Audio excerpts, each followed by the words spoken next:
Welcome back, everybody. Today, we're discussing WandaVision Episode 7, titled Breaking the Fourth Wall. I honestly have to hand it to the showrunners. Every single week tops the previous, and nothing has ever felt like a filler episode. Retrospectively, I'm sure that we could consider some things filler episodes, but every single week just keeps me so engaged with this story. This week, we have a full Office/Modern Family episode that blew my mind for 30 minutes straight. So many big reveals that will shape these final episodes, and I am so excited to talk about it. Starting off, Wanda wakes up in a lonely queen-sized bed with her costume from last night still on, and we see her explaining her feelings to the camera, which we later learn is being directed by Agnes. She explains that her fear and anger got the best of her, and that she expanded the boundaries of this fake world that she created. Now, I still view Wanda as an unreliable narrator because of the reveal later on, proving that Agatha was really behind most of what's happened in this series, like we've been speculating, but at face value, she's saying that we created this world, possibly in tandem with Agatha. However, because of the Nexus commercial later on, I believe that this isn't a world that she's created, but a bridge, and I also believe that she's had less to do with its construction as much as she's had to do with putting up the walls to make sure that more people weren't affected. I'm fine. I'm fine. I'm fine.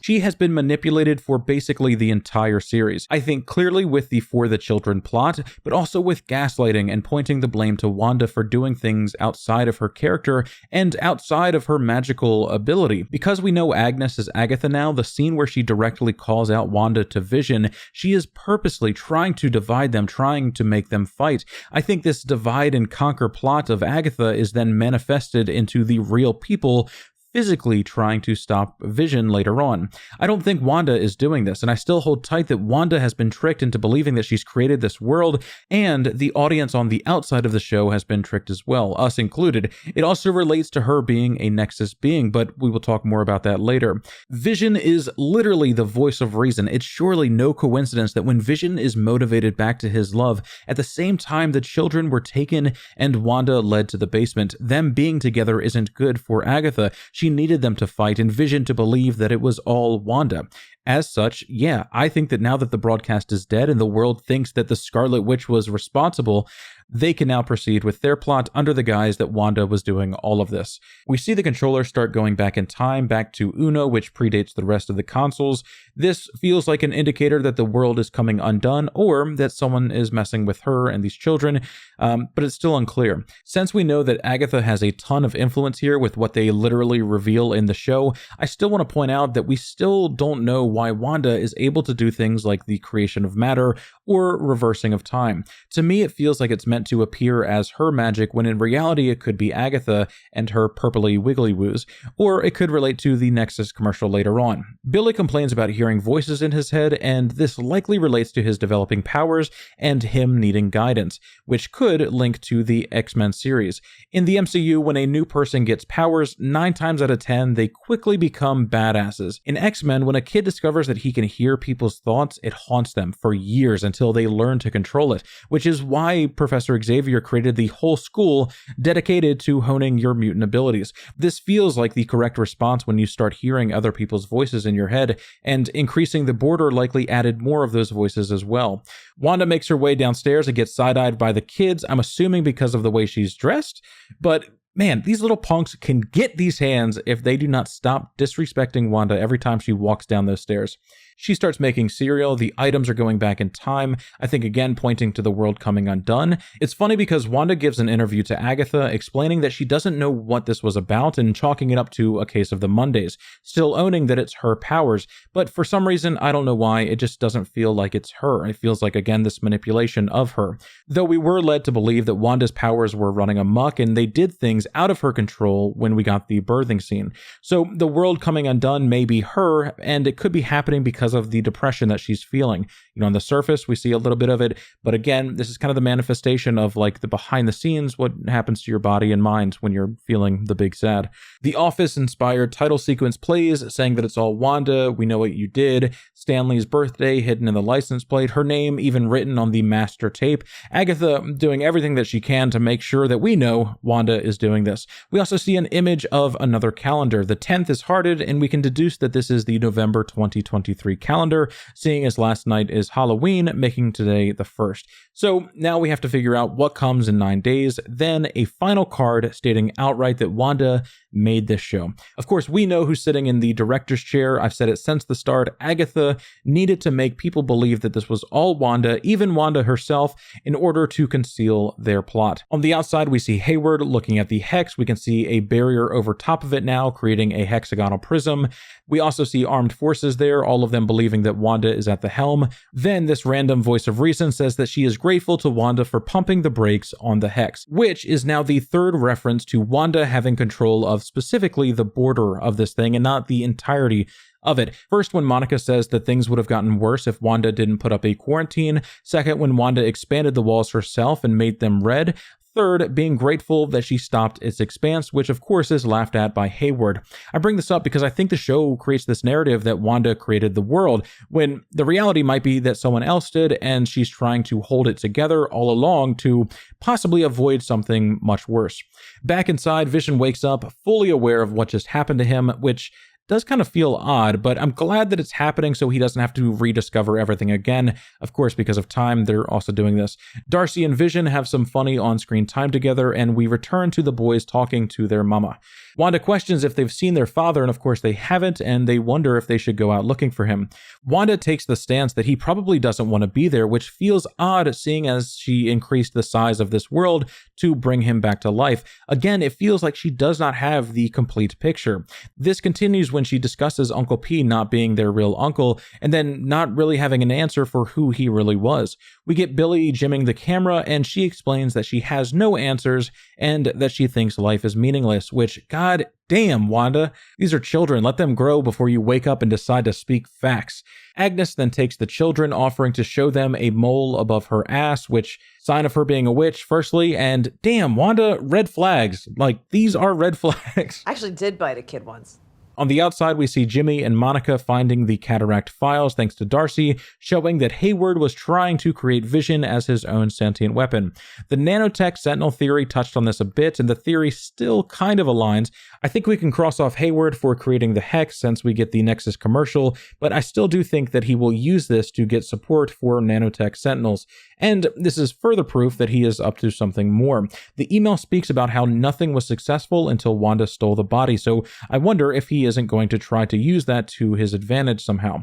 We also see a line in this email at the very bottom that doesn't feel like it aligns with the rest of the conversation. This is a decoy communique he sent to Vision's office, which is never addressed, and I'm interpreting that as the email that Vision received inside, which is interesting because if Hayward purposely sent this message in, Hayward might actually be the good guy after all. This realization moment is a big push to show Vision that something is wrong, and he starts questioning the world and Wanda. However, another way to break this down is that this email directly calls out Wanda. It says the Maximoff anomaly, and we never hear this term used outside of the Hex or between peers at Sword. This is a direct call out to Wanda doing this inside of the Hex, which the only other time this happens, a direct call out to Wanda creating something like this, is when Agatha lies to Vision. So it's still possible that Hayward has some hand in making people believe that Wanda is behind this thing. The Maximoff anomaly could be referring to the thing around Westview. However, it could also be referring to the anomalous way that they were unable to reanimate Vision's body, but Wanda was.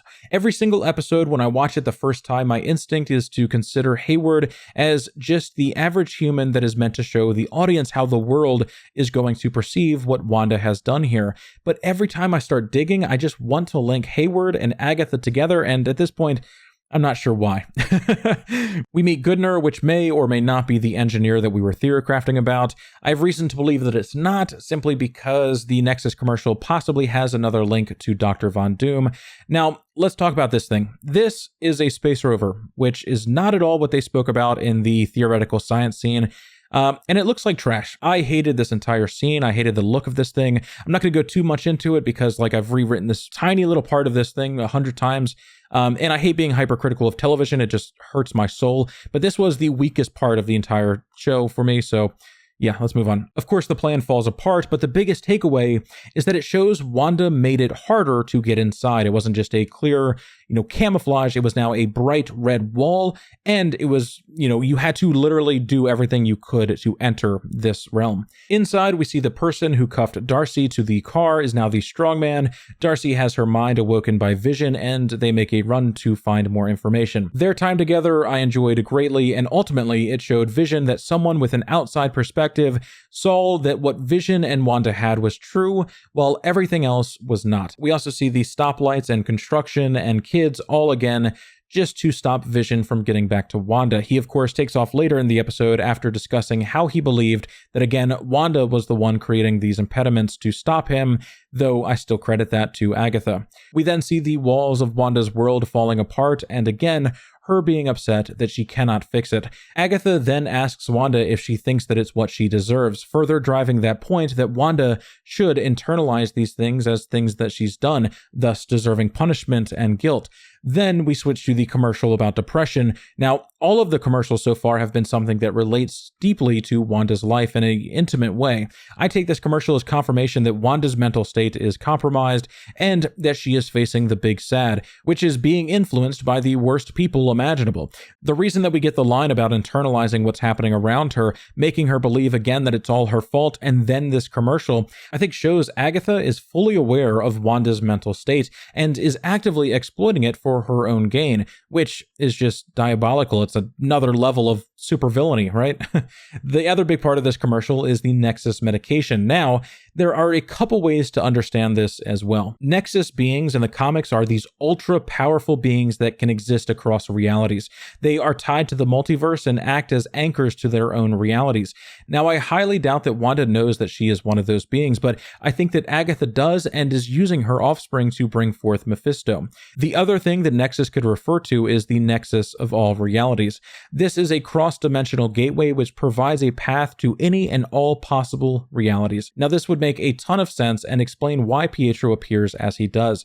I think a smart way for the showrunners to integrate the other IPs into the MCU while also explaining why they weren't there to fight Thanos is by compartmentalizing them. Have the X-Men canon still be canon, but happening in this other reality that is a part of the multiverse. If this is the Nexus of all realities, meaning a gateway between the worlds, so to speak, when Monica goes through and morphs as she does, it's showing us all of the possible Monicas that could be entering this world. And the line about her mother picking the toughest kid is showing that the Monica from this reality is genuinely the toughest Monica, leading the way. Now, I think if that scene shows the convergence of all the possible Monicas, it means that like Wanda, who exists in her current form across the entire multiverse, Monica may have just turned herself into a Nexus being as well, which would be absolutely insane. It's not in the comics, but this transformation and the little fight scene later makes me believe that she is matching Wanda's incredible power. So yeah, wrapping back to the breakdown,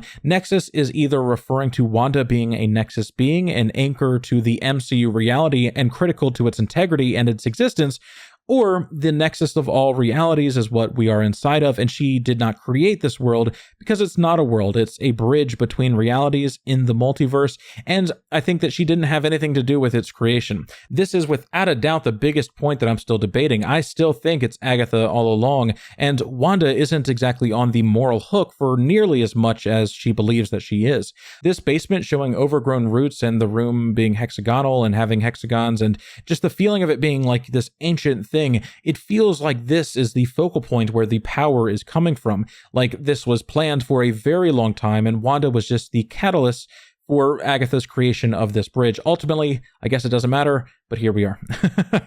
The commercial also talks about going into the reality of your choice, which makes me believe that the reason Wanda is able to do the things inside of the Hex that we've never seen her do before, i.e. create matter or seemingly reverse time, is because she's plucking them from other possible realities where those things are true. We then come to Agatha being creepy with kids, and we learn that he cannot read her thoughts. This could be because she is a vessel herself, or be pointing to her using magic to conceal her thoughts in a similar way that she's used magic and manipulation of Wanda to conceal her true motives inside of this realm. Then we have a moment of Monica becoming Photon, such a cool scene, superhero landing. I talked about this already, but I view this as the possible Monicas coming together, and we see her powers briefly showing her ability to view some form of energy. I wonder if this is how she makes her way to the basement later on, as in she can sense the power coming from this central location.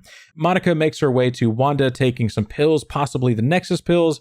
Then Wanda blasts her out of the front door, accusing her of all of these things that they have done to provoke her, Pietro included. Monica demands that that was not them, but when Pietro first enters the story, we hear the barrier alarm blaring in the background. I still believe that Hayward's covert team could have done something like this, like push the body through, or some force on the inside that literally summoned Pietro's body into the hex.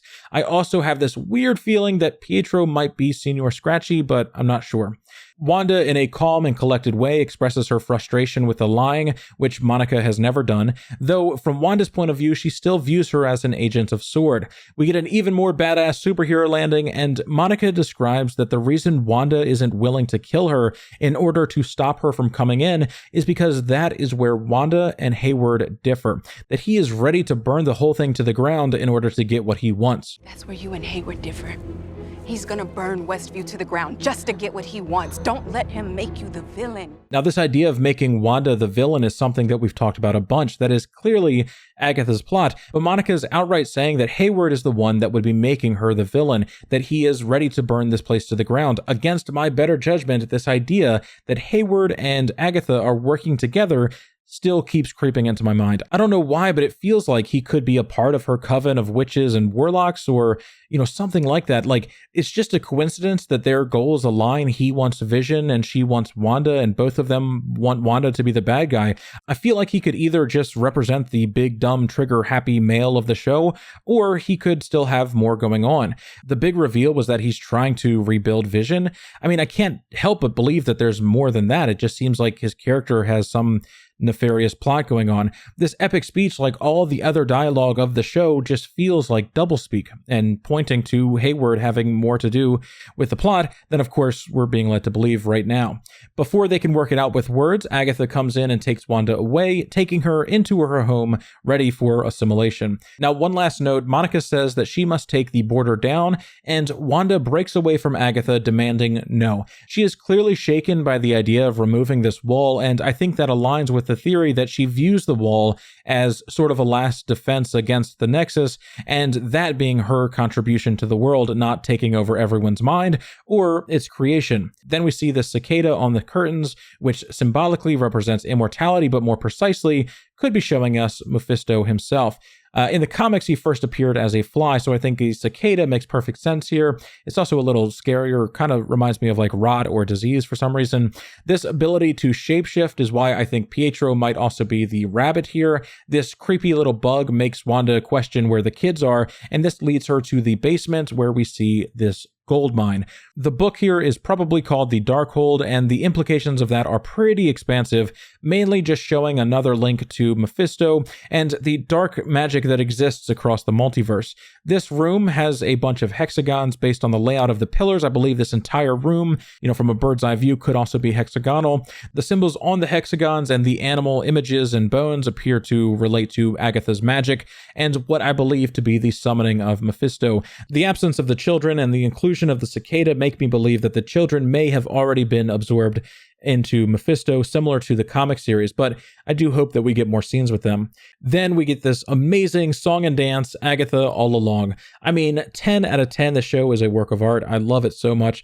We see her floating down using some kind of levitation or flight powers inside of the hex and using other powers from the start. Then we get confirmation of her most damning action so far, killing Sparky, which means this scene was 100% meant to make the children grow themselves again, and it was stopped by Wanda genuinely being a good mother. I think that leaves the possibility that these children are still alive, because they do still need to grow just a tad bit more before they can be consumed, and it also aligns with Agatha doing all of these things in a single episode because Vision was finally figuring things out and ready to go back to Wanda and, of course, talk to her. So some parts of Agatha's plan feel rushed, and that could ultimately be its downfall, but with that, we come to the end of the episode. Thank you so much for being here. Please let me know if you want a standalone video discussing who Agatha is in the comments below, or perhaps another video suggestion you would like to see about the Marvel Universe. I'm thinking either something about the Darkhold or, again, Agatha. I'm always open to new suggestions, so if you're interested in supporting this channel further,